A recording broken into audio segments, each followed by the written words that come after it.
الأيام وهيج اشتياق لقائه في قلوب المؤمنين بنور المعرفات والإسلام وعجل الصلاة وأكمل السلام على سيدنا ونبينا وشفيعنا ومولانا محمد صلى الله عليه وسلم سيد الأنام وعلى آله وأصحابه العظام إلى يوم القيام. أما بعد، أعوذ بالله من الشيطان الرجيم. يا أيها الرسول بلغ ما أنزل إليك من ربك وإن لم تفعل فما بلغت رسالته. وقال النبي صلى الله عليه وسلم: العلم حياة الإسلام. صدق الله مولانا العظيم وصدق رسوله النبي الكريم ونحن على ذلك من الشاهدين والشاكرين والحمد لله رب العالمين। সম্মানিত দুই দিনব্যাপী এই ইসালে সওয়াব মাহফিলের সভাপতি, সঞ্চালক, সন্ধ্যা থেকে পর্যন্ত মঞ্চ থেকে বিদায় নেওয়া আমাদের সর্বজন শ্রদ্ধেয় মুফতি সাহেব, একটু আগেই বিদায় নিলেন আমাদের অত্যন্ত শ্রদ্ধার পাত্র জনাব হযরত মাওলানা শাহিমউদ্দিন সিদ্দিকী ভাই সাহেব, তৎসহ দিগার ওলামা হুফাজ ও হুজ্জাজ کرام, আল্লাহ পাকের দরবারে শুকর গুজার হচ্ছি। প্রিয় নবী মুহাম্মদুর রাসূলুল্লাহ সাল্লাল্লাহু আলাইহি ওয়াসাল্লামের মোবারক রূহের প্রতি দরুদ ও সালাম জ্ঞাপন করছি। সেই সাথে সাথে এই দুই দিনব্যাপী ইসালে সওয়াবের পরিচালনার দায়িত্ব যারা গ্রহণ করেছেন, খাদিজাতুল কুবরা বালিকা এতিমখানা ও মাদ্রাসার পরিচালন সমিতির সদস্য মণ্ডলী, তৎসহ ইসালে সওয়াব কমিটির সদস্য মণ্ডলী, স্বেচ্ছাসেবক বৃন্দ, রান্নি থেকে শুরু করে খাদিমদার, যাদের অক্লান্ত কষ্ট মেহনত আর পরিশ্রমের ফলে দুই দিনব্যাপী এই পরিষেবা তারা দিয়ে আসছেন এবং এই কাজ সুন্দরভাবে পরিচালিত হচ্ছে, তার জন্য আমি তাদের সকলের প্রতি আন্তরিকভাবে শ্রদ্ধা নিবেদন করছি। পাশাপাশি কিছু কথা বলার আগেই স্মরণ করতে হয় সেই মানুষটাকে, মরহুম মুগফুর আলহাজ হাফেজ শামসুর রহমান সাহেব রাহিমাহুল্লাহ, যাঁরই অক্লান্ত প্রচেষ্টা আর পরিশ্রমে প্রতিষ্ঠিত অল ইন্ডিয়া সুন্নাত ওয়াল জামাত। ক্লাস 2-3-তে যখন পড়ি তখনও দেখতাম প্রতিদিন দুপুরের পর আব্বা একটা সাইকেল নিয়ে, ছোট্ট একটা ব্যাগ থাকবে, তার ভিতরে তরিকত দর্পণ, বৈশাখ হুজুরের নামাজ শিক্ষা, দাদা হুজুরের ওসিয়াতনামা, এইরকম কয়েকটা কিতাব নিয়ে বাদুড়িয়া ব্লকের বিভিন্ন গ্রামে গ্রামে প্রতিদিন বিভিন্ন মসজিদে মানুষদেরকে ডেকে ডেকে দিনের তালিম দেওয়া এবং সেই তালিমি ব্যবস্থাকে মজবুত করার জন্যই সাংগঠনিক রূপ দেওয়া সুন্নাত ওয়াল জামাত। পরবর্তীকালে অল ইন্ডিয়া সুন্নাতুল জামাত। এই বিরাট কর্মকাণ্ডের শুভ সূচনা লগ্নে যার কষ্ট, যার মেহনত, যার পরিশ্রম, আজকের এই মজলিস থেকে অন্তরের অন্তরস্থল থেকে তার প্রতি শ্রদ্ধা নিবেদন এবং অন্তর নিংড়ানো দোয়া, আল্লাহ পাক রব্বুল আলামিন ক্ষণজন্মা সেই ব্যক্তির কবরটাকে যেন নূরুন আলা নূর বানিয়ে দেন, বলুন আমিন। ঠিক তার পরপরই যে জায়গাটায় স্টেজে বসে কথা বলার জন্য এসেছি, এই জায়গাটা তৈরি হওয়ার পিছনে যার কাছে আমি চিরকৃতজ্ঞ, একটু দূরেই পাশেই কবরস্থানে শায়িত মরহুম মুগফুর আলহাজ মোনাজাত আলী সাহেব, মাদ্রাসা তৈরির জন্য যখন বিভিন্ন মানুষের দুয়ারে দুয়ারে জায়গার জন্য ঘুরছিলাম, মরহুম হাজী মোনাজাত আলী সাহেব এই মার্কেটের কোনো একটা দোকানে বসে আমরা জায়গা খুঁজছিলাম। উনি উপজে যে বললেন, খোকা আমার একটা জমি আছে, তোমরা মাদ্রাসা করবে? আমি বললাম আমরা তো মাদ্রাসার জায়গা খুঁজছি। বললো বসো, আমি দলিল নিয়ে আসি। একেবারেই 5 থেকে 10 মিনিটের ভিতরে দলিল নিয়ে দেখিয়ে বললেন আমার জায়গা আছে, আমার এখানে একটা মাদ্রাসা করো। উনি জমির দলিল দিয়ে দিলেন। 1 সপ্তাহের ভিতরে জমির রেজিস্ট্রি হলো। যে মানুষটা এই বিশাল মার্কেট তৈরি, এই বিরাট বাজার বসানোর পিছনে সর্বপ্রথম যার জমিদান, অন্তরের অন্তঃস্থল থেকে তার কথা আজ স্মরণ করি। আল্লাহ পাক যেন এই সুন্দর শান্তিময় পরিস্থিতির শান্তি আল্লাহ যেন তার কবরে তার রুহে নসিব করেন, বলুন আমিন। পাশাপাশি যে কথাটা না বললে নয়, এই জায়গায় মাদ্রাসার ভিত খোঁড়ার প্রাক্কালেই অত্যন্ত দুশ্চিন্তা নিয়ে আমরা যখন ভারাক্রান্ত মরহুম আলহাজ মোরাজাত আলী সাহেবের স্ত্রী ডেকে পাঠালেন যে মাতিনকে একটু আসতে বলো। এই পাশেই ওনার বাড়ি। গেলাম ওনার কাছে, একটা কৌটার কাগজে মোড়া হাতে দিয়ে বললেন এইটা দিয়ে মাদ্রাসার কাজ শুরু করবে। আমি বললাম কি আছে এতে?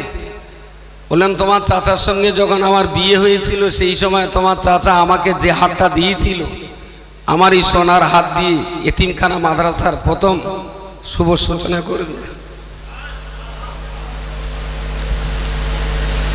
আমি মায়ের মতো করে তাকে শ্রদ্ধা করতাম, আমার মায়ের মতো করে তাকে আমি দেখতাম। তিনিও আজ পৃথিবীতে বেঁচে নেই। স্বামীর দেওয়া জায়গা আর স্ত্রী দেওয়া একটা সোনার হার, মনে হয় তখনকার বাজারে বোধহয় 48,000 টাকা না কত টাকায় সেটা বিক্রি হয়েছিল, আজ থেকে 16 বছর আগে। তা আমি অন্তর থেকে দোয়া করি আল্লাহ পাক রব্বুল আলামিন চাচিমার কবরটাকে যেন জান্নাতের বাগান বানিয়ে দেন, বলুন আল্লাহুম্মা আমিন। পাশাপাশি এই 16 বৎসর এই প্রতিষ্ঠান পরিচালনার মধ্য দিয়ে একেবারেই বাচ্চা বয়সের আমাদের অত্যন্ত স্নেহধন্য জনাব হযরত মাওলানা আলহাজ রজব আলী সাহেব আজ থেকে 16 বৎসর আগে, তখন অনেক ছেলে মানুষ, তার ঘাড়ে এই দায়িত্ব তুলে দেওয়া, তো আল্লাহর দরবারে শুকরগুজার হচ্ছি। সেই বয়স থেকে এই পর্যন্ত এই বিরাট ঝঞ্ঝাট ঝামেলা, এই বিরাট টেনশনের বোঝা মাথায় নিয়ে স্থানীয় মানুষের কমিটি, পরিচালক মণ্ডলী, তাদের সকলকে সঙ্গে নিয়ে এই প্রতিষ্ঠান পরিচালনা করে এসেছেন। এবং যেদিন এখানে ভিত খোঁড়া হয়, এই ভিত খোঁড়ার সময়তেই একজন মানুষ ছিলেন যার কথাটা ভুলবার নয়, যদিও তার ভালো নামটা আমি ভুলে যাচ্ছি, ফেলা হাজি বলি উনি খ্যাত ছিলেন, সবাই তাকে ফেলা হাজি বলেই ডাকতেন। ডন্ডিরহাটে বাড়ি। এই জায়গায় যখন ভিত খোঁড়া হয় উনি সেই সময় বলেছিলেন ভিত তো খোঁড়া হলো, ঢাকা হবে কি দিয়ে? আমি প্রথম এই মাদ্রাসার 1 লক্ষ টাকার ইট দেব, আমার ইট দিয়ে মাদ্রাসার ভিত তৈরি হবে। আল্লাহ পাক যেন আমাদের শ্রদ্ধাভাজন সেই হাজি সাহেবকে জান্নাতুল ফেরদাউস নসিব করেন, বলুন আমিন। পাশাপাশি আমাদের এই প্রতিষ্ঠান পরিচালন সমিতির সদস্য মণ্ডলীর একজন হাজি সাহেব, তিনি ইন্তেকাল করেছেন। এই প্রতিষ্ঠানের অনেক সহযোগী, হিতাকাঙ্ক্ষী, শুভাকাঙ্ক্ষী তারা দুনিয়া ছেড়ে বিদায় নিয়েছেন। বক্তৃতার আগেই আমি তাদের রুহের জন্য শান্তি কামনা করি। যারা খাদিজাতুল কুবরা বালিকা এতিমখানা ও মাদ্রাসায় একদিন সময় দিয়ে, একদিন ইসালে সওয়াবে এসে, একটা টাকা দিয়ে, 1 বস্তা সিমেন্ট দিয়ে যারা সাহায্য সহযোগিতা করে কবরের মাটিতে চলে গেছেন, আল্লাহ পাক রব্বুল আলামিন তাদের সকলের কবরে যেন জান্নাতের সুখ শান্তি নসিব করে দেন, বলুন আল্লাহুম্মা আমিন। আজকে আপনি আছেন, আমি আছি, আগামীকাল আপনিও নাও থাকতে পারেন, আমিও নাও থাকতে পারি, কিন্তু প্রতিষ্ঠানটা বংশ পরস্পর যাতে পরিচালিত হয়। আপনি আজকে আছেন, একদিন আপনি থাকবেন না। আমি মনে করি আপনার ছেলে মেয়ে জামাই তাদেরকে ওসিয়াত করে যাওয়া যে আমি খাদিজার ভক্ত ছিলাম, ইসলে সওয়াবে যেতাম, আমার মরণের পরে আমার এই কর্মকাণ্ডটা তোমরা জারি রেখে দিও। আমি আমার সন্তানদের ওসিয়াত করে গেছি, আমার সন্তানদের আমার বলাই আছে যে আমার এই প্রতিষ্ঠান যে সমস্ত জায়গার সঙ্গে আব্বার পরিচয় পরিচিতি, মরহুম হাফেজ শামসুর রহমান সাহেবের এই সাজানো গোছানো বাগানে আমাদের মৃত্যুর পরেও যেন তোমাদের পদচারণার ধুলি সেখানে বন্ধ না হয়। তো আমি নিজে আজকে কাজ করছি, আমি একদিন থাকবো না, কিন্তু প্রতিষ্ঠান এখানে থেকে যাবে। আজকে আপনি এখানে এসেছেন, আপনি একদিন থাকবেন না, এই প্রতিষ্ঠান এখানে থেকে যাবে। সুতরাং মৃত্যুর পরেও যাতে এই বাজারে, এই মাদ্রাসা, অল ইন্ডিয়া সুন্নাতুল জামাতে এই কর্মকাণ্ডের শেষ কাফেলা যাতে ইমাম মাহাদি আর ঈসা রুহুল্লাহ আলাইহিস সালামের সৈনিক হিসাবে পৃথিবীতে কাজ করতে পারেন, তার জন্য সংগঠনের সকল কর্মী, সমর্থক, সহযোগী, দাতা, হিতাকাঙ্ক্ষীদের উচিত বংশ পরস্পর এ সিলসিলাকে ইমাম মেহেদী পর্যন্ত পৌঁছে দেওয়ার এ সাদারে স্বপ্ন আমাদের মনে ধারণ করতে হবে। সন্ধ্যা থেকে এ পর্যন্ত অনেক ওয়াজ-নসিহত হয়েছে। মুফতি সাহেব যখন জিকিরের মজলিস করছেন, আমি তখন অফিসে কাজ করছি, প্রচণ্ড কাজের চাপে আমি সন্ধ্যার আগে এখানে আসতে পারিনি। আমি প্রায় 9টা বাজে তখন এখানে ঢুকেছি। তো সেখান থেকে নিয়ে এই পর্যন্ত যত আলোচনা হয়েছে প্রত্যেকটা আলোচনা মাথায় রাখুন। আমার পরে রজব আলী সাহেবকে এখন ওয়াজ করতে হবে, আমার পরে ফুরফুরা শরীফের আরেকজন বক্তা রয়েছেন সাদ্দাম সিদ্দিকী সাহেব, তিনিও হাফেজ মানুষ, তিনিও ভালো বক্তা, তো তার বক্তব্য আমাদের শুনতে হবে। আমি কোরআনের যে কথাটা দিয়ে শুরু করেছি, ইয়া আইয়ুহার রাসূল বাল্লিগ মা উনজিলা ইলাইকা মির রাব্বিক ওয়া ইন লাম তাফআল ফামা বাল্লাগতা রিসালাতা। আল্লাহ প্রিয় নবী মুহাম্মদুর রাসূলুল্লাহ সাল্লাল্লাহু আলাইহি ওয়াসাল্লাম যে বছর ইন্তেকাল করবেন, ঠিক তার আগের বছর কোরআনের এই আয়াতটা নাজিল করে প্রিয় রাসূলের সাহসকে আরো বৃদ্ধি করে দিলেন। ইয়া আইয়ুহার রাসূল, ইয়া আমার নবী মুহাম্মদ ইবনে আব্দুল্লাহ মুহাম্মদুর রাসূলুল্লাহ, আমি আপনার সৃষ্টিকর্তা, খালিক, মালিক আল্লাহ, যে দিন আমি আল্লাহ আপনাকে দিয়েছি আর এই দিনের তৈরি করেছি আমি আল্লাহ নিজেই। আমার তৈরি করা দিন আপনাকে দেওয়া হলো সেই দিনের প্রচার করবার জন্য, আর ওই দিনকে কিভাবে পৃথিবীতে প্রতিষ্ঠিত করা হবে তার জন্য আমি নাযিল করেছি আপনার উপরে কোরআনুল কারীম। বাল্লিগ মা উনজিলা ইলাইকা মির রাব্বিক, আমার দেওয়া এই কোরআন আপনাকে দেওয়া হলো শুধু বাড়িতে বসে পড়ার জন্য নয়, শুধু তারাবি খতমে কোরআন শোনার জন্য নয়, শুধু বাবা মার কবর জিয়ারাতে সওয়াব রসানির জন্য নয়, বরং এই কোরআন আপনাকে দেওয়া হয়েছে হুদাল্লিন নাস, যে কোরআন হলো মানব জাতির পথ প্রদর্শক, যে কোরআন হলো কবরের মানুষের মহাসঙ্গী, যে কোরআন হলো হাসরের মাঠে আমাদের সুপারিশকারী, এবং যে কোরআন হলো পৃথিবীর মানুষের চলার পথ প্রদর্শক। এই কোরআন আপনার হাতে দেওয়া হলো আর আপনাকে এই দায়িত্ব দেওয়া হলো, এই কোরআন আপনাকে প্রচার করতে হবে। কারো হুমকি, কারো ধমকি, কারো চোখ রাঙানি, কারো জানের খাতরা, কারোর প্রাণের খাতরা, কোন রকমের কোনো ভয়, ডর, কোনো আতঙ্ক, কোনো শঙ্কা, কোনো ডঙ্কাকে পরোয়া না করে আমি আল্লাহ আপনাকে বলছি, বাল্লিগ মা উনজিলা ইলাইকা মির রাব্বিকা, আমার পক্ষ থেকে যে কোরআন আপনাকে দেওয়া হয়েছে এই কিতাব আপনাকে পৃথিবীর বুকে প্রচার করে যেতেই হবে। তাতে কে আপনার প্রাণের ভয় দেখাবে, কে আপনার হুমকি দেবে, কে আপনার ধমকি দেবে, কে আপনার আশঙ্কা হবে, কোন রকমের ভয়ের পরোয়া করবেন না। আপনি মানুষের ঘরে ঘরে প্রচার করতেই থাকবেন, আর আপনাকে যারা ধমকি দেবে, আপনাকে যারা হুমকি দেবে, আপনাকে যারা খুনের জন্য হুমকি ধমকি দেবে, আমি আল্লাহ আপনার জন্য বললাম আল্লাহু ইয়াসিমুকা মিনান নাস ইয়া রাসূলুল্লাহ। গোটা দুনিয়া যদি আপনাকে মারির ষড়যন্ত্র করে, আমি আল্লাহ গ্যারান্টি হয়ে বলছি तमाम दुनिया आपनाके खूनेर हुमके दिलेও আমি আল্লাহ আপনাকে রক্ষা করবার দায়িত্ব গ্রহণ করলাম। জোরে বলুন সুবহানাল্লাহ, আরো জোরে বলুন সুবহানাল্লাহ। গোটা দুনিয়া যদি আপনার বিরুদ্ধে ষড়যন্ত্র করে, গোটা দুনিয়ার মোকাবেলায় আমি আল্লাহ একাই থেকে গেলাম আপনার পক্ষে। আল্লাহু ইয়াসিমুকা মিনান নাস, আমি আল্লাহ বলছি মানুষের হাত থেকে আপনাকে আমি রক্ষা করব। সুবহানাল্লাহ বলে। প্রিয় শ্রোতা মণ্ডলী, রাসূলুল্লাহ আজকে আর পৃথিবীতে বেঁচে নেই, নবী দুনিয়া থেকে চলে গেছেন। আমরা তাকে হায়াতুন নবী বলি, কিন্তু নবিয়ানা দায়িত্বের কাছে তিনি কিন্তু আজকে আর আমাদের মাঝখানে নেই। কবরের মাটিতে তিনি জিন্দা, কিন্তু নবুয়তের দায়িত্ব তিনি পৃথিবীতে থেকে যে কাজ করছিলেন রাসূলুল্লাহর সেই কাজ চলছে। আজকে আর নবী চালাতে পারছেন না। তিনি হায়াতুন নবী কবরের ভিতর, তবে তার নবিয়ানা সেই দায়িত্ব, তার সেই ডিউটি, তিনি যে কাজ করতেন নবীর সেই কাজের দায়িত্ব জ্ঞানী ব্যক্তি যারা দ্বীনের জ্ঞান অর্জন করেছেন, আলিম হয়েছেন, হাফিজ হয়েছেন, মাওলানা হয়েছেন, মুফতি হয়েছেন, ফকিহ হয়েছেন, যারা দ্বীনের জ্ঞান অর্জন করেছেন, প্রিয় রাসূল সাল্লাল্লাহু আলাইহি ওয়াসাল্লাম হুজ্জাতুল বিদায় সাহাবীদেরকে বলেছিলেন। قال النبي صلى الله عليه وسلم تركت فيكم أمرين كتاب الله تركت فيكم أمرين لن تضلوا ما تمسكتم بهما كتاب الله وسنتي।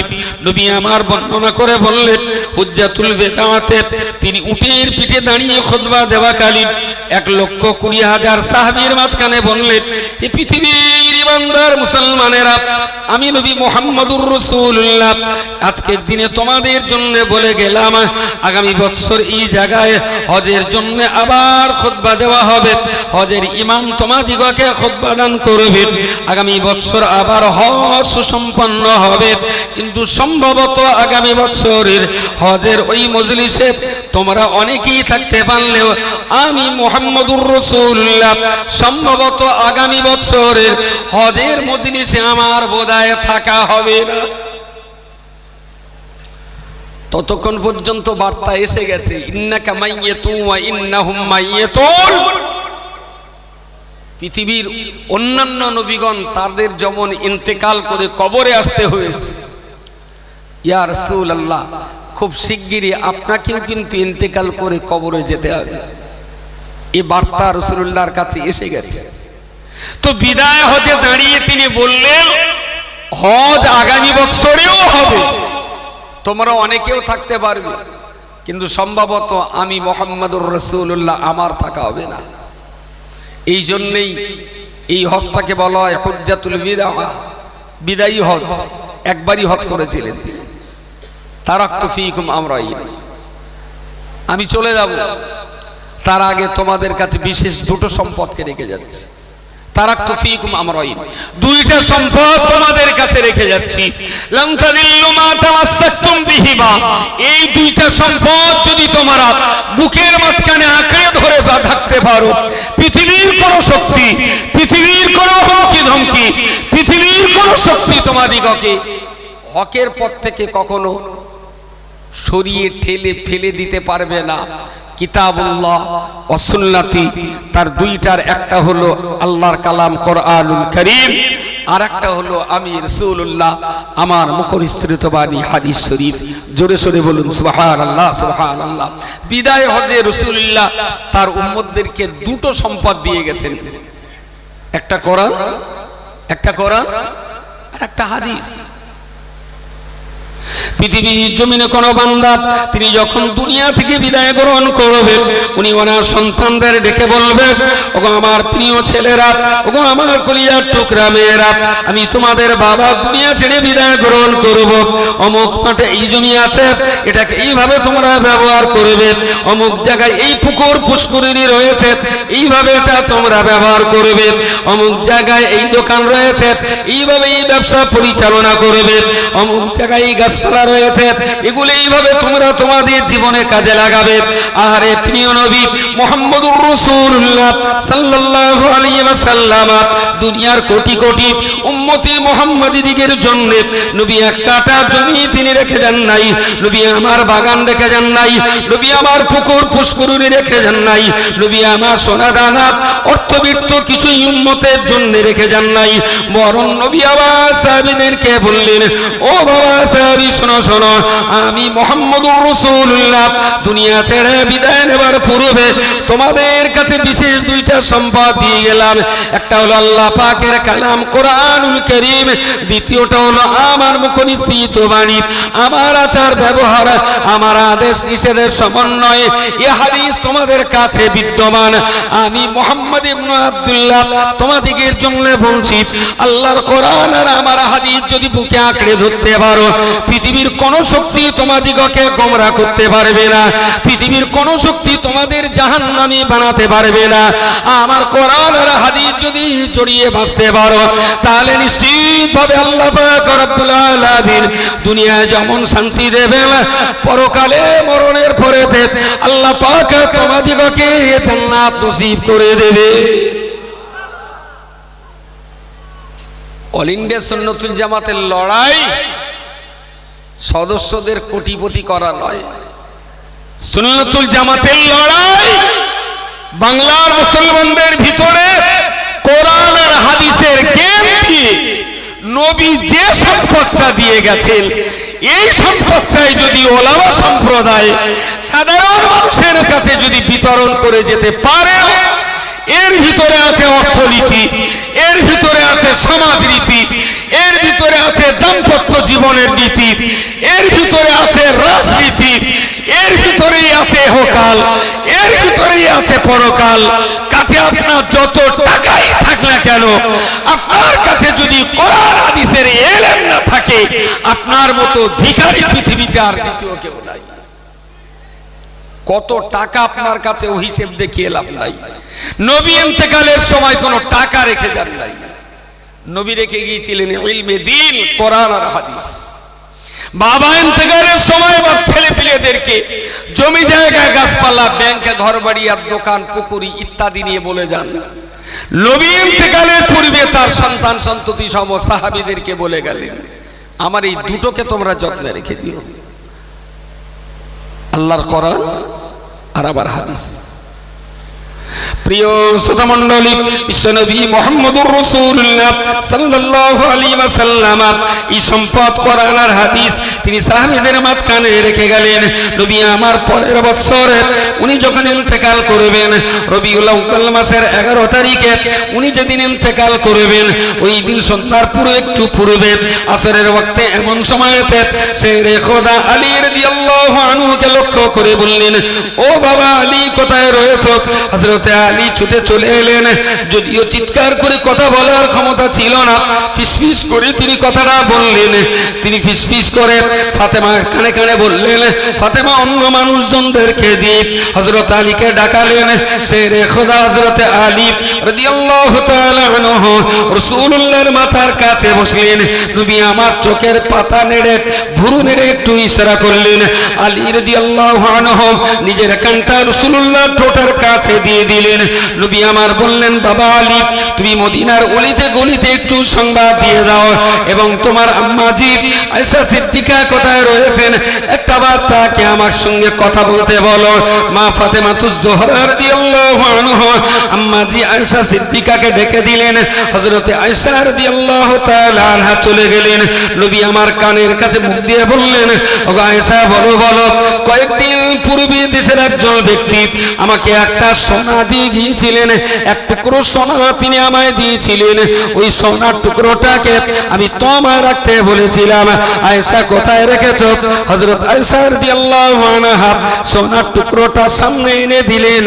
নবী আমার আলীকে বললেন, ও বাবা আলী, মদিনার অলিতে গলিতে সংবাদ দিয়ে দাও, মদিনার যে সমস্ত ব্যক্তিদের খাওয়া হয় না, যাদের পয়সার অভাবে ঘর বাড়ি বাঁধার কষ্ট আছে, যাদের অর্থের অভাবে মেয়ের বিবাহ দিতে পারে না, যারা টাকার অভাবে রোগ যন্ত্রণায় কষ্ট পাচ্ছে, ওষুধ কিনতে পারে না, এমন অসহায় গরিব মানুষ কয়েকজনকে খবর দাও। হযরত আলী বললেন, কেন, কি ব্যাপার? নবী আমার বললেন, আলী রে, এই যে সোনার দলাটা কয়েকদিন পূর্বে মানুষ আমার দিয়ে গিয়েছিলেন, আমি এই সোনার টুকরোটা টুকরো টুকরো করে মদিনার গরিব দুস্থ এতিমদিগকে বিতরণ করে দিয়ে আমি মুহাম্মদুর রাসূলুল্লাহ দুনিয়া ছেড়ে ইন্তেকাল করতে চাই। আমি দুনিয়া থেকে বিদায় নেব, অথচ আমার ঘরে সোনা থাকবে, এমন অবস্থায় আমি মুহাম্মদ ইন্তেকাল করতে পারি না। হযরত আলীকে বললেন খবর দাও। আলী বললেন ইয়া রাসূলুল্লাহ, আপনি অসুস্থ, এই অবস্থায় কঠিন কষ্টের ভিতরে আপনি সময় কাটাচ্ছেন, এই কাজটা পরে আমরা করে দেব, আপনি টেনশন নেবেন না, এই সোনার এক টুকরো আমরা খাবো না, সবটাই গরিবদের দিয়ে দেব। নবী বললেন হবে না, একটু খবর দাও। গরিব মানুষদের খবর দাও করি, তারা আসুক। আলী বলছে হুজুর পরে হবে। রাসূল বললেন না। আল্লাহ নবী মুহাম্মদুর রাসূলুল্লাহ সাল্লাল্লাহু আলাইহি ওয়াসাল্লাম আলীকে পুনরায় সেই আগের দিনের পুরনো কথাটা আবার একবার শুনিয়ে দিলেন। বাবা আলী, আমি আল্লাহর কাছে বারবার করে দোয়া করতাম, আল্লাহুম্মা আহইনি মিসকিনা ওয়া আমিতনি মিসকিনা ওয়া হশরনি ফি জুমারাতিল মাসাকিনা। ওগো আলী, তুমি কি আমার সঙ্গে এই দোয়ায় শামিল হওনি? আমি আল্লাহর কাছে ফরিয়াদ করে বলতাম, আল্লাহুম্মা আহইনি মিসকিনানা, আল্লাহ আমি মুহাম্মদ ইবনে আব্দুল্লাহ যতদিন পর্যন্ত তুমি আমায় বাঁচিয়ে রাখবে, আল্লাহ আমি মুহাম্মদকে কোনোদিন যেন বড়লোক হতে না হয়। আল্লাহ তোমার নবী মুহাম্মদকে তুমি মরণ পর্যন্ত গরিব করে বাঁচিয়ে রাখো। সুবহানাল্লাহ বলেন। যারা উঠছেন, যদি ওযু ইস্তেঞ্জা বা খাওয়া যে কোনো কারণে যদি ওঠেন, এক চান্সে ওঠেন, যার যা ওঠার উঠে যান, এরপরে আর উঠবেন না প্লিজ, আমি অনুরোধ করছি। যাদের যা ওঠার একান্ত প্রয়োজনে উঠুন, আমি রাগ করবো না। অনেক সময় বসে রয়েছেন, কষ্ট তো হতেই পারে, উঠতে পারে, তবে টুপটাপ টুপটাপ করে উঠবেন না।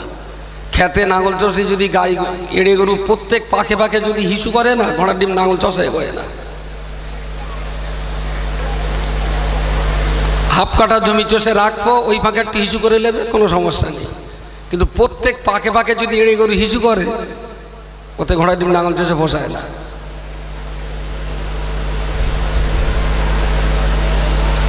দয়া করে আর কেউ উঠবেন না, আমি তো সুযোগ দিয়েছি, ওঠেননি যখন আর উঠবেন না। এরকম দুটো মাথা খারাপ আমি দিচ্ছি তুলে, ওরা আবার এসে বসতে।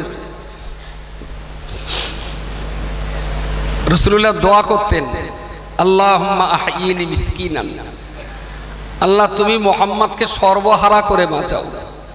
মিসকিন মানে বাপ নেই, মা নেই, জমি নেই, গাড়ি নেই, জলকর নেই, টাকা নেই, পয়সা নেই, তাকে তো আমরা মিসকিন বলি। বললেন আহইনি মিসকিনা, আল্লাহ তুমি আমারে মিসকিন করে বাঁচাও। ও আমিতনি মিসকিনা, আল্লাহ তুমি আমারে মিসকিন হালাতে মউত দাও। কি বলবেন? কিছু একটা বলুন। তার মানে মিসকিন হওয়ার দলে আপনিও? যারা যারা নবীর এই মিসকিন হওয়ার দলে, তারা তারা সুবহানাল্লাহ বলেন, সবাই মিলে বলেন। রাসূল বলেছেন আহইনি মিসকিনা, আল্লাহ আমারে গরিব করে বাঁচাও। ও আমিতনি মিসকিনা, আল্লাহ আমাকে গরিব হালাতে মরণ দিও। ওয়াহশুরনি ফি জুমারাতিল মাসাকিন, আল্লাহ হাসরের মাঠে যেদিন বিচার হবে, সেদিন যেন মিসকিনের দলে আমার, মিসকিনের সঙ্গে, মিসকিন জামাতে, মিসকিনদের সাথে আল্লাহ আমার হাসর করাবেন। সুবহানাল্লাহ, সুবহানাল্লাহ। তাহলে পৃথিবীতে মিসকিন হালাতে বাঁচা, মিসকিন হালাতে মরা, আর তাদের কপালেই জোটে হাসরের মাঠে মিসকিন হালাতে নবীর সঙ্গে হাসর করা। জমিদারের সঙ্গে নবীর হাসর না, কার সঙ্গে? জোরে বলেন। মিসকিনের সঙ্গে হাসর। আলী তুমি কি আমার এই দোয়ায় শরীক হওনি কোনোদিন? আমি নিজে যখন দোয়া করেছি আল্লাহ মিসকিন হালাতে মউত দাও, তা আমি বুঝতে পারছি আমার ইন্তেকাল আসন্ন, আমার ঘরে সোনা থাকবে, আর এই অবস্থায় আমি মরব, তাহলে বুঝতে হবে আমার আগের দোয়া আল্লাহর কাছে কবুল হয়নি, আমার আগের দোয়া আল্লাহর কাছে মঞ্জুর হয়নি। আমি ওই সোনা রেখে মরতে চাই না।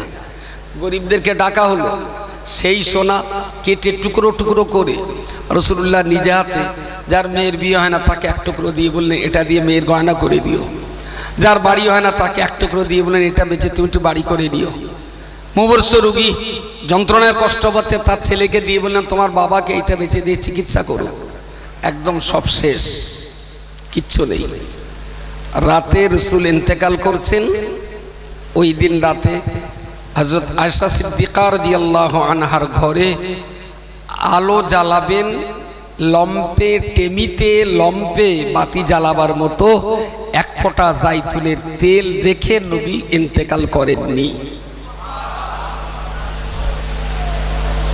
প্রিয় শ্রোতা মণ্ডলী, মনে রাখুন, আল উলামা ওয়ারাসাতুল আম্বিয়া, আলেম সম্প্রদায় তারা হলেন নবীগণের ওয়ারিস। আল্লাহর বান্দা মনে রাখুন, আলেম ওলামা যদি নবীর উত্তরসূরি হন, আল উলামা ওয়ারাসাতুল আম্বিয়া, ওলামা সম্প্রদায় যদি নবীর ওয়ারিস হয়ে থাকেন, তাহলে আমি কি বলতে পারি? ফুরফুরা শরীফের মুজাদ্দিদুজ জামান কুতুবুল আলাম আলা হযরত আবু আমির শরীয়ত দাদা হুজুর পীর কেবলা, আমি কি বলতে পারি? তার প্রধানতম খলিফা বসিরহাটের বড় মাওলানা আল্লামা রুহুল আমিন রাহমাতুল্লাহ আলাইহি, এই দুইজন ব্যক্তিত্বকে আরো অনেক মানুষকে আমি নবীর ওয়ারিস বলতে পারি। তবে যারা নবীর ওয়ারিস, ওরা তো নবীর গাছপালার ভাগীদার হয় না, ওরা নবীর জমি জায়গার পার্টনার হয় না, ওরা নবীর টাকা পয়সা অর্থ বিত্তর অংশীদারিত্ব হয় না, বরং নবী যে ইলম দুনিয়াতে রেখে গেছেন, সেই ইলমের অংশীদার ওলা আলেম সম্প্রদায়, ফকি সম্প্রদায়, মৌলানা সম্প্রদায়, তারা হলেন রাসূলুল্লাহর ইলমে দ্বীনের ওয়ারিস। পুরোপুরা বিশ্বাস কেবলা রাসূলুল্লাহর ইলমে দ্বীনের কি পরিমাণ ওয়ারিস ছিলেন নিশ্চিত করে বললে বোঝা যাবে। মুজাদ্দিদুজ জামান দাদা পীর কেবলা নিজ বাসভবনে পুরোপুরা শরীফের বারান্দাতে বসে আছেন। সন্ধ্যার পরেতে অনেক ভক্ত মুরিদেরাও সামনে রয়েছেন। মশার উৎপাতে হুজুর আমার চুপচাপ বসতে পারছেন না, মশার কামড়ে সবাই যেমন অস্থির হচ্ছেন। পিসাব কেবলার গায়েও মশায় কামড়াচ্ছে। একজন ব্যক্তি বললেন, হুজুর এত মশায় রাত্রি কি করে থাকবেন? বলে এইভাবে থাকবো। বললেন, মশায় তো আপনার কামড়াবে। পিসাব কেবলা বললেন, দাদা পীর কেবলা বললেন, বাবা আবু বকরের রক্তে যদি কোনো মশার রুজি থেকে থাকে, আবু বকর মশারি টানিয়ে ওই মশার রুজি বন্ধ করতে রাজি না।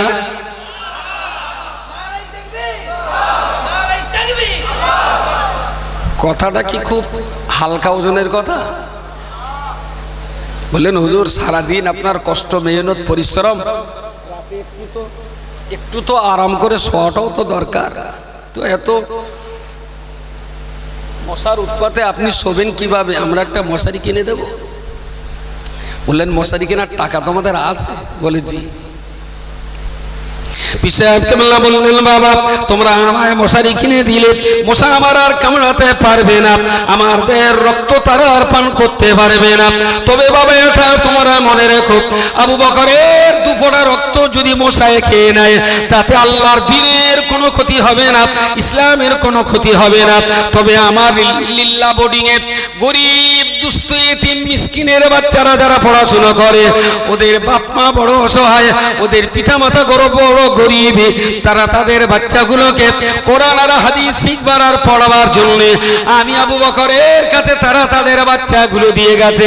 আমি অত্যন্ত দুশ্চিন্তাগ্রস্ত হয়ে আছি। সন্ধ্যা ঘনিয়ে এসছে, মাগরিবের নামাজের সময় পেরিয়ে গেছে। আজকে রাত্রিবেলাতে মাদ্রাসার বাচ্চাগুলোকে আমি চাল দিয়ে ওদের দুবাটা ভাতের ব্যবস্থা করব। ওদের ভাতের জন্য আজ রাত্রিবেলাতে আমি আবু বকর চাল অন্বেষণ করতে পারিনি, আমি এখনো চালের সংস্থা করতে পারিনি। যে টাকা দিয়ে আবু বকরের মশারি কিনে দেওয়ার কথা বলছিলে, ওই টাকায় আমার মশারি না কিনে আমার মাদ্রাসার বাচ্চা কটার জন্য আজকে রাত্রিবেলা খাওয়ার জন্য অন্তত 10টা কেজি চালের ব্যবস্থাটা তোমরা করে দাও। রসুল ইন্তেকাল করছেন নিঃস্ব মিসকিন হালাতে। দাদা পীর কেবলাকে বলা হলো, মশারি কিনে দেই, মশার কামড়ের হাত থেকে বাঁচবেন। বললেন, আমার রক্ত মশাই খেলে ইসলামের ক্ষতি হবে না, বাচ্চাগুলোর যদি রাত্রি খাওয়া দিতে না পারি ওরা পড়বে না, ইসলামের ক্ষতি হবে। আমার মশারি দিতে হবে না বাবা, ওদের একটু রাতের খাবার দুটো চালির ব্যবস্থা করে দাও। এই তো পীর নাকি বলেন, এই তো মুজাদ্দিদ, এই তো কওমের খাদেম। হযরত ওমর রাদিয়াল্লাহু আনহুকে বিদেশি মানুষেরা যখন আসতেন, ওমরকে চেনা যেত না, চেনা যেত না।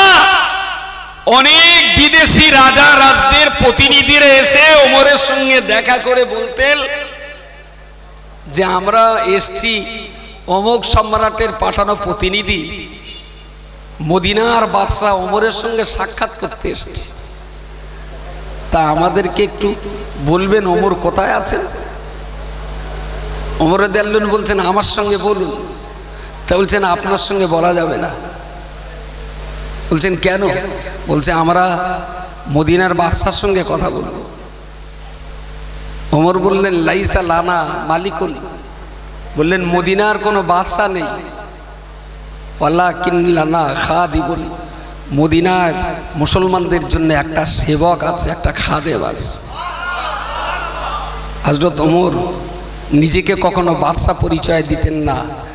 খাদিমুল হারামাইন শরীফাইন আল গাজিল মুজাহিদ ফি সাবিলিল্লাহ সুলতানুল ইসলাম। খাদিম ওমর নিজেকে বাদশা ভাবতেন না, ভাবতেন না আমাকে আল্লাহ দেশের জনগণের সেবা করে পাঠিয়েছেন। পুরোপুরি বিশ্বাস দেবেন নিজের মশারি না নিয়ে মাদ্রাসার বাচ্চাদের চাল কিনে দিতে বললেন। আর আজকের দিনে যদি সেই রকম মাদ্রাসা চলসাতে 500 টাকা যদি কম দেওয়া হয়, বলে কিয়ামতের দিন বুঝে নেব। এ কি আওলাদে মুজাদ্দেদ না আওলাদে ইবলিস? কালকে আবার হক্কা হবে, আবার শালবাস লাগবে দিনের বেলা। নবী যদি এটা করে থাকেন, পূর্বরা সাহেব কেবলা যদি এটা করে থাকেন, তাহলে আমরা যদি সেই দাদা পীরের আদর্শের ভক্ত মুরিদ অনুরক্তের দাবিদার হয়ে থাকি, আমরা যদি তার ভক্তির দাবিদার হয়ে থাকি, তাহলে তার নীতি অনুসরণ করে জীবনে কখনো যদি প্রয়োজন হয়ে পড়ে আমার মশারি বিক্রি করে মাদ্রাসার বাচ্চাদের চাল কিনতে আমাদের কুণ্ঠাবোধ হওয়া উচিত নয়। কোনদিন যদি মাদ্রাসার প্রয়োজন হয়ে যায়, তাহলে রজবালির গাড়ি বিক্রি করে মাদ্রাসার বাচ্চাদের চাল কিনে তাদের খাওয়াতে হবে। তবে তো রজবালি দাদা পীরের ভক্ত না হলে ইবলিসের ভক্ত। মাদ্রাসা এমনি চলে না, সুমন্তর ফু দিয়ে মাদ্রাসা চলে না। এর পিছনে সবচেয়ে যেটা বড় জরুরি সেটা হলো আল্লাহর দয়া। তারপরে যেটা দরকার সেটা হলো পরিচালক মণ্ডলী লিল্লাহিয়া। তারপরে যেটা প্রয়োজন সেটা হলো মুসলমানদের নিঃস্বার্থ কোরবানি। এই তিনটের ভিতর দিয়ে একটা প্রতিষ্ঠান পরিচালিত হয়। গালিগালাজ তো প্রচুর শুনেছি, ক্ষতি কিছু হয়েছে আল্লাহর রহমতে? ক্ষতি বরং। সুতরাং যাতে লাভ হয় সেই ব্যবসা কেউ ছাড়ে, তাই না? কালকে তো আবার কিছু গাল খেতে হবে, তাতে লাভ। এটা তোমার ব্যবসা, তুই গাল দিলে যদি আমার লাভ হয় তাহলে যা বললি তুই গাল দিস তাই বল। এটা আমার ব্যবসার মূলনীতি।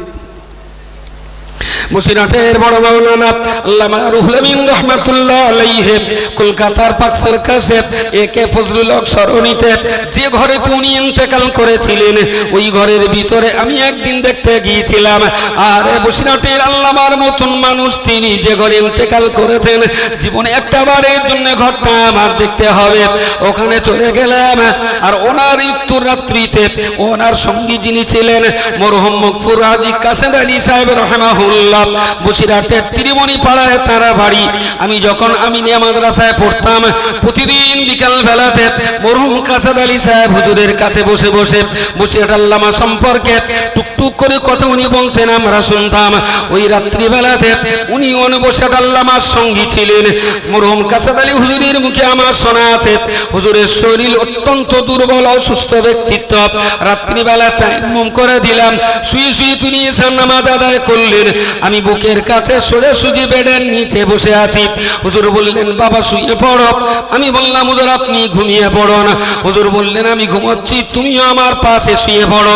হুজুর বেডে শুয়ে আছেন, ঠিক সেই সোজাসুজি পাশে মাটিতে মরহুম কাসেম আলী হুজুর তিনি বলছেন আমিও ঘুমিয়ে পড়লাম। রাতের একটা অংশ পার করে হুজুর একটু আওয়াজ করলেন, আমাকে ডাকলেন, আমার ঘুম ভাঙল। আমি তাড়াতাড়ি ঠেলে উঠলাম। বললো হুজুর কি বলছেন? বললেন আমাকে একটু ধরো, আমি একটু ইস্তেঞ্জা করি। তো পাত্র ছিল, সেই পাত্রে ইস্তেঞ্জা করালেন, কুলুক করালেন, বললেন আমাকে একটু উজু করিয়ে দাও। তা কোনো রকমে, তখন শরীর অত্যন্ত দুর্বল, ইনি আস্তে আস্তে কোনো রকমে উজুটা করিয়ে দিলেন, দিয়ে শুইয়ে দিয়েছেন। বসার মতো আর গায়ে শক্তি তখন আর নেই। সেই অবস্থায় হুজুর বসে আছেন, শুয়ে আছেন। কাসালি সাহেব বলছেন আমি পাশে বসে আছি। হুজুর ওইভাবে মুখটা কেবলার দিকে দিয়ে নিয়তটা বেঁধে এইভাবে তিনি নামাজ আদায় করলেন। 2-2-4 রাকাত নামাজ পড়লেন। হাতে বললেন তসবিটা কোথায় দাও, তসবিটা দিলেন। এইরকম শুয়ে পড়ে বাঁ হাতের উপরে ডান হাতটা আছে, ঠিক কাসাদ আলী সাহেব হুজুর যেভাবে দেখিয়েছিলেন। আমার তখন সম্ভবত আমি ক্লাস 9-এ পড়ি। তো বললেন এই তসবিটা টানছেন, একটা করে দানা পড়ছে। আমি দেখলাম, আমিও নামাজ পড়লাম, দেখলাম হুজুর তসবি টানছেন। বলছেন কাসাদ আলী একটু ঘুমিয়ে পড়ো, তুমি একটু ঘুমাও বাবা, তুমি না ঘুমলে তোমারই অসুস্থ হয়ে গেলে আমার সেবা করবে কে, ঘুমাও। বললেন আমি ঘুমিয়ে পড়েছি। হুজুর বললেন আমি ঘুমিয়ে পড়েছি। একটু পরেই যেন আমার দেহটা একটা অস্থিরতা হলো, ঘুম ভেঙে উঠলাম। উঠে দেখছি হুজুরের হাতের তসবিটা আর চলছে না, তসবির দানাটা ঘুরে ঘুরে আর পড়ছে না, হাতটা বন্ধ। আমি সঙ্গে সঙ্গে হুজুরের বুকের উপরের কাপড় সরিয়ে দেখলাম পেটের উপরের অংশ আর উঁচু নিচু হচ্ছে না। নাকটাতেও হাত দিয়ে ভালো করে দেখলাম হুজুর পৃথিবীতে আর বেঁচে নাই, তিনি ইন্তেকাল করেছেন। বসিরহাটের বড় মাওলানা আল্লামা রুহুল আমিন সাহেব রাহমাতুল্লাহ আলাইহি উনি ইন্তেকাল করেছেন। ফুরফুরা শরীফ থেকে আলা হযরত মিজলা হুজুর পীর কেবলা রাহিমাহুল্লাহ তিনিও ছুটে আসলেন পাক সার্কাস ময়দানে। হুজুরের জানাজা নামাজ একটা সুসম্পন্ন হলো। কলকাতায় গাড়ি করে ওনাকে বসিরহাটের মাটিতে নিয়ে আসা হলো। দ্বিতীয় জানাজা বসিরহাটে হবে। যে গাড়িতে করে বসিরহাট আল্লামাকে বসিরহাটে আনা হলো। হুজুরের লাশ মোবারক গাড়ি থেকে নামিয়ে নেওয়া হলো, কিন্তু এই ডেড বডিটা আনার বিনিময়ে গাড়িওয়ালাকে যে পয়সাটা দিতে হবে, বসিরহাটের আল্লামা রুহুল আমিন রাহমাতুল্লাহ আলাইহি অতটুকু পরিমাণ পয়সা দুনিয়াতে রেখে কবরে যাননি। লাশ বওয়া গাড়িটার যে ভাড়া দিতে হবে, হুজুরের বাড়িতে খুঁজে খুঁজে খুঁজে খুঁজে গাড়ি ভাড়া দেওয়ার মতন পয়সা জুটেনি। গাড়িওয়ালা অস্থির হয়ে যাচ্ছে, আমার ভাড়া দাও, চলে যাব। ভক্ত মুরিদেরা এ 4 আনা, ও 10 পয়সা, এ 20 পয়সা, ও 8 আনা ভক্তদের দেওয়া চাঁদা তোলা পয়সা দিয়ে বসিরহাট হুজুরের লাশ বহন করা গাড়ির ভাড়া দিতে হয়েছিল। আমি কি ভাবতে পারি না, দাদা হুজুর কেবলার মতো মানুষ, বসিরহাট হুজুর কেবলার মতো মানুষ, এরা রাসূলুল্লাহর যোগ্য ওয়ারিস ছিলেন। তার ইলমের নবী আনা ইলমের যোগ্য অংশীদারিত্ব ছিল বলে তারা তো দিনের জন্য সবকিছুকে কোরবানি দিয়েছে। নবীর এই হাদিস আল্লাহুম্মা আহয়িনি মিসকিনা ওয়া আমিতনি মিসকিনা ওয়াহশুরনি ফি জুমারাতিল মাসাকিন, আল্লাহ আমি মুহাম্মদকে মিসকিন করে বাঁচাও, আল্লাহ আমি মুহাম্মদ ইবনে আব্দুল্লাহকে তুমি গরীব মিসকিন হালাতে তুলে নাও, আর হাসরের মাঠে আল্লাহ আমাকে মিসকিন হালাতে মিসকিন মানুষের সঙ্গে আমার হাসর নাসর করিও। জোরে সোরে বলুন সুবহানাল্লাহ। ও আল্লাহর বান্দা মনে রাখুন, এতটা কথা বলার পরে উপস্থিত জনমণ্ডলী যারা এখানে রয়েছেন, আমি আপনাকে বলতে চাইছি, নবী পকেটে এক টুকরো সোনা থাকাকালীন তিনি দুনিয়া থেকে ইন্তেকাল করেননি। ফুরফুরা পীর সাহেব কেবলা নিজের মশারির টাকা দিয়ে গরিব দুস্থ বাচ্চাদের চাল কিনে খাইয়ে দিয়েছিলেন। বসিরহাটের বড় মাওলানা সাহেব যে গাড়িতে চেপে তিনি বাড়িতে এসেছিলেন, তার ডেড বডি বহন করার ভাড়াটা দেওয়ার মতো পয়সা তিনি দুনিয়াতে রেখে ইন্তেকাল করেননি। নবী মিসকিন হালাতে বেঁচেছেন, নবী মিসকিন হালাতে ইন্তেকাল করেছেন। আর হাসরের মাঠে মিসকিন হালাতে তার মিসকিন হালাতে হাসর নাসর ঘটাবে, এইটা এখনো বাকি আছে। তার মিসকিন হালাতে বেঁচে থাকা দুনিয়া জীবনে তার শেষ হয়ে গেছে। মিসকিন হালাতে ইন্তেকাল করাটা এটাও তো নবী জীবনে ঘটে গেছে।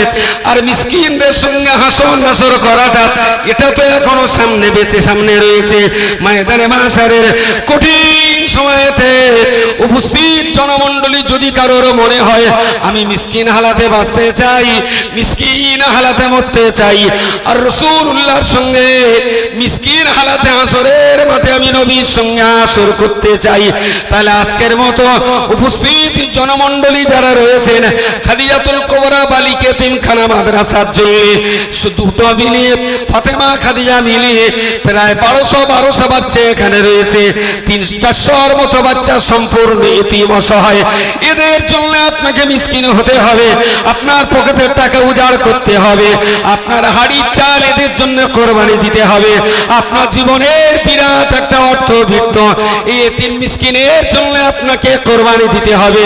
উপস্থিত জনমণ্ডলী যারা রয়েছেন আল্লাহর রাস্তায় রাতের মধ্যভাগে আপনাদের কাছে হাত পেতে আমি বলছি, সত্যিকারের অর্থে যাদের মিসকিন হওয়ার ইচ্ছা রয়েছে আর রাসূলুল্লাহর জমাতে মিসকিন হয়ে যাদের হাসর ঘটানোর ইচ্ছা রয়েছে, আমি তাদের জন্য বলছি পাগলের মতো নিজের মিসকিনের পরিচয় দিয়ে পকেটের সব টাকাগুলো এখানে উজাড় করে দিয়ে আগামী কাল যেন লোকের কাছে ধার করে বাড়িতে যেতে হয়। যাদের যাদের কালকে ধার করে বাড়ি যাবার ইচ্ছা আছে তারা আসেন, আর যারা পকেটে টাকা রেখেছে ওইভাবে থাক, আল্লাহ যেন টাকা খরচের সুযোগ না দেয়, থাক ওইভাবে, দেরি করেন না একদম। নবী মিসকিনদের সঙ্গে হাসর করবেন বলেছেন, মিসকিন হালাতে ইন্তেকাল করেছেন, মিসকিন হালাতেই রাসূল ইন্তেকাল করেছেন। এসব কিছুর কথা আসসালামু আলাইকুম। আল্লাহ পাকের বান্দা আগে একজন 100 টাকা দিয়েছে, এক আল্লাহ বান্দা তাড়াতাড়ি আসুন, দেরি করেন না, একদম দেরি করেন না। হ্যাঁ হ্যাঁ ধরেছি, বলেন আসসালামু আলাইকুম।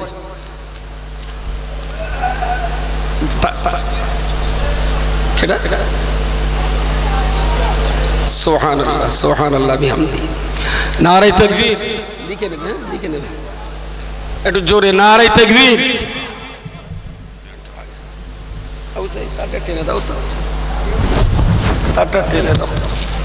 আলহামদুলিল্লাহ। আল্লাহ পাকের বান্দা 200 টাকা, আর এক আল্লাহর বান্দা 500 টাকা, এক ভাই আমার 1000 টাকা, আর এক আল্লাহর বান্দা 200 টাকা, এক আল্লাহর বান্দা 500 টাকা দান। ঠিক আছে আলহামদুলিল্লাহ। আল্লাহ আপনার বান্দাদের দানকে কবুল করুন, ইহ পরকালে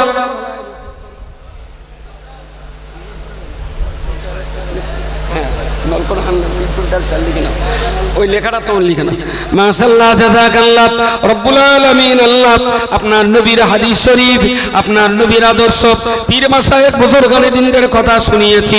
আল্লাহ আপনার পাগল বান্দারা পাগলের মতো এখানে মিসকিনের খাতায় নাম লেখাতে এসেছে, নিঃস্ব গরিব এতিম অসহায়ের খাতায় নাম লেখাতে এসেছে। আল্লাহ আল্লাহ আপনি তাদের দানকে কবুল করুন। এক আল্লাহর বান্দা 200 টাকা, আর এক বান্দা আমার 100 টাকা দান করেছে, এক ভাই আমার 100 টাকা, আর এক আল্লাহর বান্দা 100 টাকা। আমি আল্লাহর শপথ করে বলছি পুরো পকেট উজাড় করে দিন, মিসকিনের খাতায় নামটা লিখিয়ে দিন। আল্লাহ পাক রব্বুল আলামিন মা খাদিজা দোয়ার বাবরকতে, আম্মা জান খাদিজাতুল কুবরা রাদিয়াল্লাহু আনহা দোয়ার বাবরকতে ময়দানে মাশারের কঠিন সময়ে আল্লাহ পাক রব্বুল আলামিন আমাদের মতো মিসকিনদের সঙ্গে যেন রাসূলুল্লাহর হাসর নাসর যেন ঘটাতে পারি, নবীর সঙ্গে যেন আমাদের মতো মিসকিন হাসর করতে পারি। রব্বুল আলামিন আল্লাহ বান্দাদের দানকে কবুল করুন, হায়াত কিসমতকে দারাজ করে দিন, বংশ পরস্পর আল্লাহ যিনি যেমন দান করছেন আল্লাহ এদের বংশের ছেলে মেয়ে, এদের বংশের বৌমা জামাই, আল্লাহ এদের বংশের সবাইকে দ্বীন ঈমানের খেদমতের জন্য কিয়ামত পর্যন্ত সিলসিলাকে আল্লাহ আপনি জারি রাখুন। ও আল্লাহ পাক রব্বুল আলামিন দানের বিনিময়ে প্রত্যেকের হালাল রুটি রুজিতে আপনি বরকত নসিব করুন। দানের বিনিময়ে আল্লাহ রোগ শোক জড়বিধি থেকে আপনি হেফাজত করুন।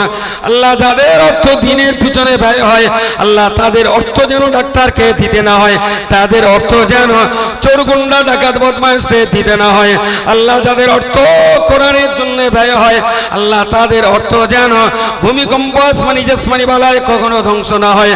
আল্লাহ যাদের অর্থ দিনের পিছনে ব্যয় হয় তাদের অর্থকে আপনি দয়া করে হেফাজত করুন। জোরে সরে বলুন আল্লাহুম্মা আমিন। নারে তাকবীর।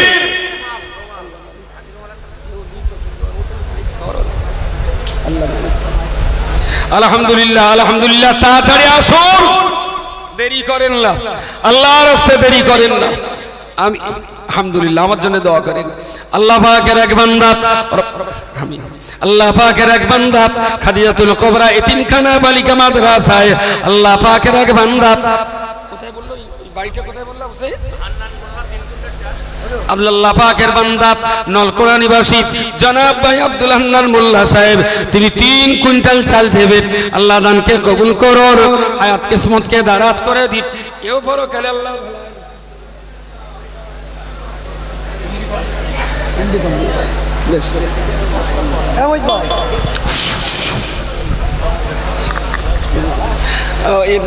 নাম বলে আছে দাদা, এমডি কম্পিউটার লিখে নাও, আমি ঠিকানা বলে দেবো। এমডি কম্পিউটার আমাদের বসিরহাটে বোধ হয়, ওই কোন জায়গাটায় তোমার দোকানটা জানো, কলেজ পাড়ায় দোকান এমডি কম্পিউটার। আলহামদুলিল্লাহ 10 বস্তা বলেছ, 10 বস্তা চাল দেবে বাচ্চাদের হোস্টেলের জন্য। আলহামদুলিল্লাহ দোয়া করেন। এমডি কম্পিউটার ওর দোকান থেকে আমাদের সিসি ক্যামেরা বা কম্পিউটারের যাবতীয় কাজকাম ওই করে দেয়, বিশেষ লাভটাও করে না, ওর কখনো কখনো টাকাও কম দেয়, তবুও দিনের স্বার্থে আমাদের মাদ্রাসার কাজকামগুলো করে দেয়। আল্লাহ যেন ওর এই ব্যবসায় বরকত দান করেন, বলুন আল্লাহুম্মা আমিন। নারে তাকবীর।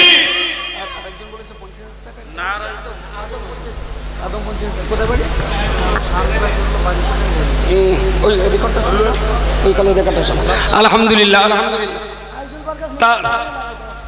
ছেলে ভালো আছে?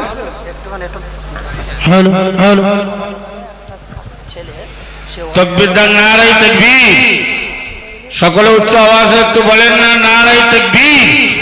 সিলসিলায়ে মুজাদ্দিদুজ জামান অল ইন্ডিয়া সুন্নাত ওয়াল জামাআত খাদিজাতুল কুবরা বালিকা এতিমখানা ও মাদ্রাসার বাৎসরিক ঐতিহাসিক ইসালে সওয়াব। নারে তাকবীর।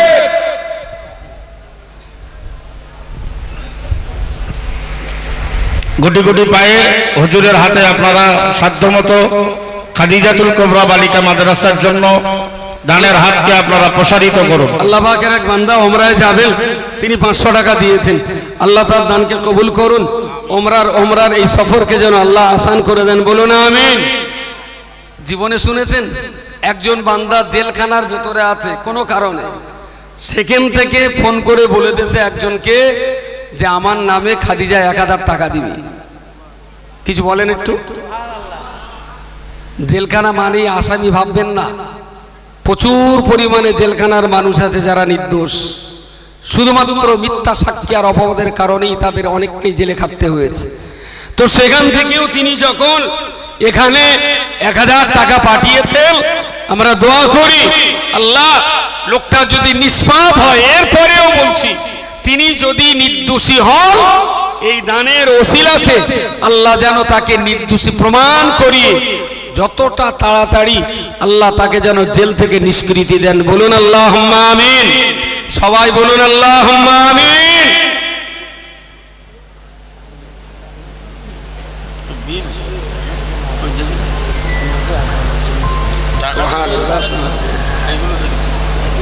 আলহামদুলিল্লাহ আলহামদুলিল্লাহ আলহামদুলিল্লাহ আলহামদুলিল্লাহ। আল্লাহ পাকের এক বান্দা না, আল্লাহ পাকের এক বান্দা জনাব ভাই আদম আলী সাহেব আলহামদুলিল্লাহ তিনি বলে পাঠিয়েছেন খাদিজাতুল কুবরার জন্য 50,000 টাকা দেবেন। আল্লাহ তার দানকে কবুল করুন, হায়াত কিসমতকে দারাজ করে দিন, ইহ পরকাল আল্লাহ ভালায় নসিব করে দিন। আসমানের বালা আসমানে তুলে নিন, জমিনের বালা জমিনে দাফন করে দিন।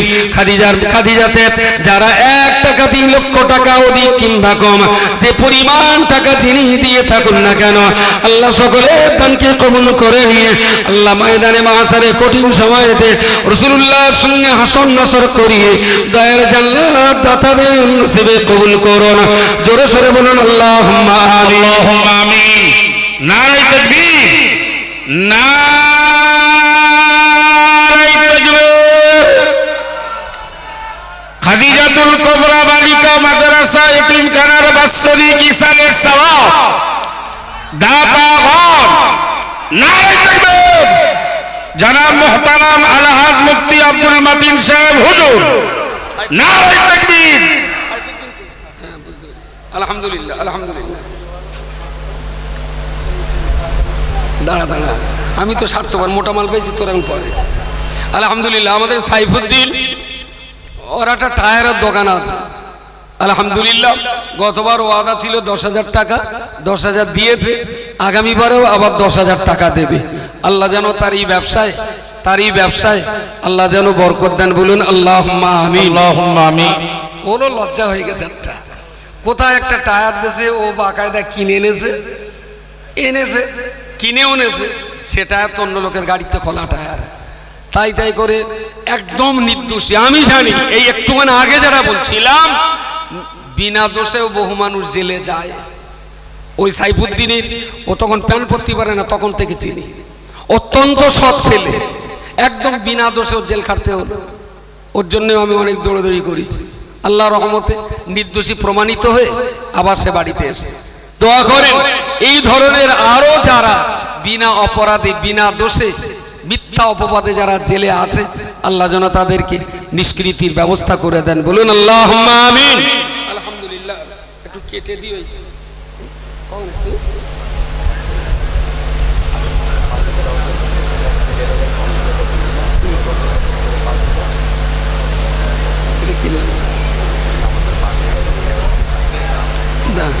দাঁড়া দাঁড়া দাঁড়া, তোর তো ঘরে লাগবে। আমাদের কি জুয়েলার্স ওটা? হ্যাঁ, গাজী জুয়েলার্স। আলহামদুলিল্লাহ। ওটা নগদ টাকা দেবে বলেছিল 5,000, সেটা দিয়েছে। আগামী বছরে 5,000 টাকা দেবে। আর কারুর যদি 4-5টা মেয়ে হওয়ার পরে একটা ছেলে হয়, এইরকম বাটিতে দুধ রেখে আর এই চামচ দিয়ে এরকম কচির গালে দুধ দিলে না বিরাট মজা লাগবে। বাটিটাওর উপর বলেন চামচটাও দেখো যে দুটির উপর তো একদম 22 ক্যারেট না একদম। ও, এটা ভিতরের দিকে হলে ভালো হতো। যাক, এর নিচে ছোট্ট করে লেখাও দেওয়া আছে খাদিজাতুল কুবরা। অনেকটা লেখার জায়গা হয়নি, নিচেটা লেখা আছে, চামচটাতেও লেখা আছে খাদিজাতুল কুবরা। এটা বাটি, এটা দুধ। আর যদি স্বামী স্ত্রী ঝগড়া করে আর বউ যদি এরম বাটিতে দুধ নিয়ে একবার যদি মদ্দা লোকের গালে দেয়, কেমন পর্যন্ত না বাঁচলে কোনোদিন আর ঝগড়া হবে না। দারুণ সুন্দর জিনিস। দেখেন কার বাড়ি ঝগড়া হচ্ছে, এটা কিনে নিতে পারেন।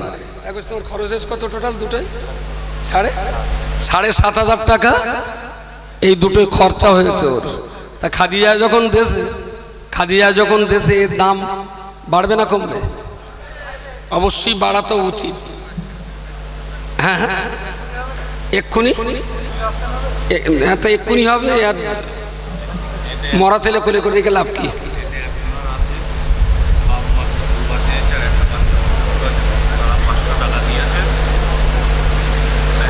মেয়েদের টাকা ভান্ডারের মাল তো খুব একটা দেয়নি। ভান্ডার না, ভান্ডারের মাল মানে বিনা খাটনিতে যে মালটা পাচ্ছে। আমার মায়েরা অনেকগুলো প্যাকেট নেন, এবার পকেটে হয় একটা প্যাকেট নিয়ে যান। আমার এই ভাই অনেকগুলো পয়সা মায়েদের কাছ থেকে এনেছেন, দোয়া চেয়েছেন। একজন স্বামীহারা, একজন বাপহারা, আরেকজনের বাচ্চা অসুস্থ। আর আমি খুব দুঃখজনকভাবে বলছি, এখানে খাওয়ার ওখানে একটা বাচ্চা কিভাবে সায়না মানুষের তেরস্পরশে পড়ে গেছে। বাচ্চাটা খুব অসুস্থ। আমার মানসিকভাবে আমি বিধ্বস্ত। বাচ্চাটা বসিরহাট হসপিটালে নেয়নি, সম্ভবত লাঞ্চের কোনো আঘাত হয়েছে, কলকাতায় পাঠিয়েছে। ছেলে মানুষ হয়তো ভুল করে কিভাবে সায়না মানুষের দলের ভিতর ঢুকে গেছে। তো একটু কার বাচ্চা জানি না, তো সবাই একটু দোয়া করেন আল্লাহ যেন বাচ্চাটাকে শেফায়ে কুল্লিয়া নসিব করেন, বলুন আমিন। ডাক্তার বলি আর যারা সেবা দিচ্ছেন আল্লাহ যেন তাদের হাতেই যেন এই বাচ্চার শেফাটাকে কবুল করেন, বলুন আল্লাহুম্মা আমিন। নারে তাকবীর। আসসালামু আলাইকুম। জি ভাই, হ্যাঁ জি ভাই বলেন। হ্যালো হ্যালো ভাই বলেন।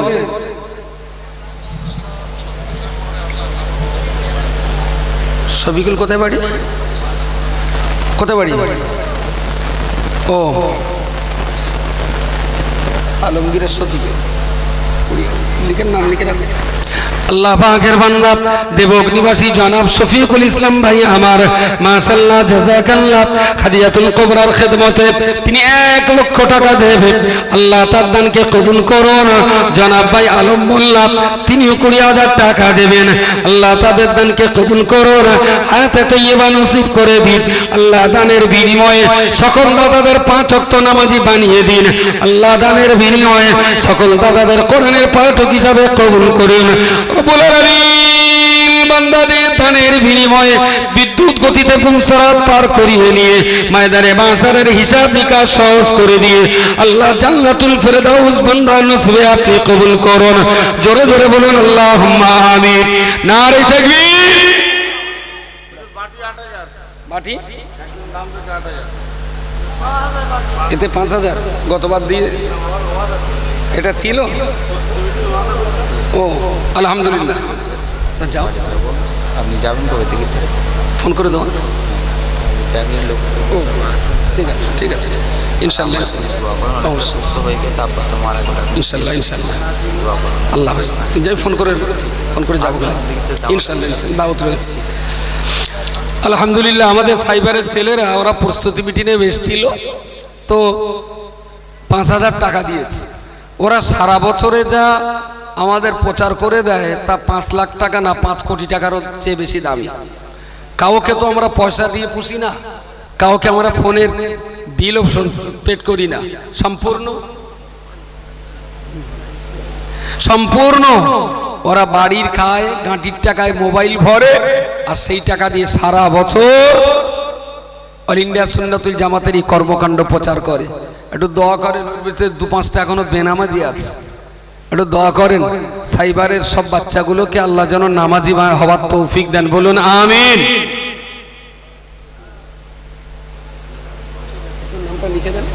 আলহামদুলিল্লাহ। আমার এই ভাই গত বছর ওয়াদা করেছিলেন 2000, সেটা দিয়েছেন। সামনে বারে আবার 2000 টাকা দেবেন, ওইটা সাইবারের ছেলেদের টাকা। আলহামদুলিল্লাহ মাশাআল্লাহ। এটার অকশন হবে। 10,000 টাকা একজন দিয়েছেন আমার সাইফুদ্দিন, আগামী বছরের জন্য তিনি 10,000 টাকা দেবেন। এতটা মানুষ যারা আছেন, একজন আল্লাহর বান্দা 1 লক্ষ দিয়েছেন, একজন 50,000 দিয়েছেন, একজন 20,000 দিয়েছেন। অন্তত 2,000, 5,000, 10,000 বা মাদ্রাসার বাচ্চাদের হোস্টেল পারপাস 2-5 বস্তা চাল, যার যেমন ইচ্ছা হয়, যিনি যেমন ভাবে পারেন, আমাদের যাই দেবেন সবটাই লাগবে। যদি একটা নুনির বই দেন তাও লাগবে এখানে, যেটা দেবেন কাজে না লাগবে না এমন কিছু নেই। আল্লাহর রাস্তায় 10,000 টাকা সাইফুদ্দিন বলেছে যে এখানে আরো যত বান্দা আছেন যদি একটু আল্লাহর রাস্তায় 10,000, 5,000, 2,000 দেওয়ার মতো কোনো বান্দা থেকে থাকেন একটু দয়া করে কি বলবেন? যদি থেকে থাকে দেওয়ার মতন, যদি আল্লাহ আওকাত দিয়ে থাকেন, যদি আল্লাহ আপনার দেওয়ার মতন তৌফিক দিয়ে থাকেন, একটু আল্লাহর রাস্তায় বলবেন 5,000 টাকা, 2,000 টাকা, 10,000 টাকা দেওয়ার মতো। আমি জানি জেকেরে মজলিসের পরে সবচাইতে কালেকশনের ভালো সুযোগ, অনেক পয়সা দিয়েছেন, উজাড় করে দিয়েছেন, এরপরেও অনেক পয়সা দিয়েছেন। আমি কৃতজ্ঞ আল্লাহর কাছে, শুকরগুজার হচ্ছি আপনাদের দিনের প্রতি আপনাদের এই নিবেদিত প্রাণ, এর জন্য আমি আল্লাহর কাছে কৃতজ্ঞতা স্বীকার করছি। কোনো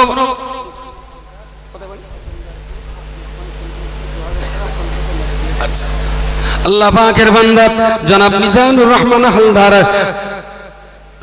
দক্ষিণ 24 পরগনার সেকেন্দারপুরে বাড়ি, উনি 2000 টাকা দিয়েছেন। আল্লাহ দানকে কবুল করুন, হাতে তৈয়বা নসিব করুন। মৃত আত্মীয় স্বজন, দাদু দাদি, নানা নানি, জনম জনমের মতো যারা কবরে চলে গেছেন, আল্লাহ দানের বিনিময়ে তাদের কবরে আপনি শান্তি এনায়েত করুন। জোরে বলুন আল্লাহুম্মা আমিন। নারে তাকবীর, নারে তাকবীর।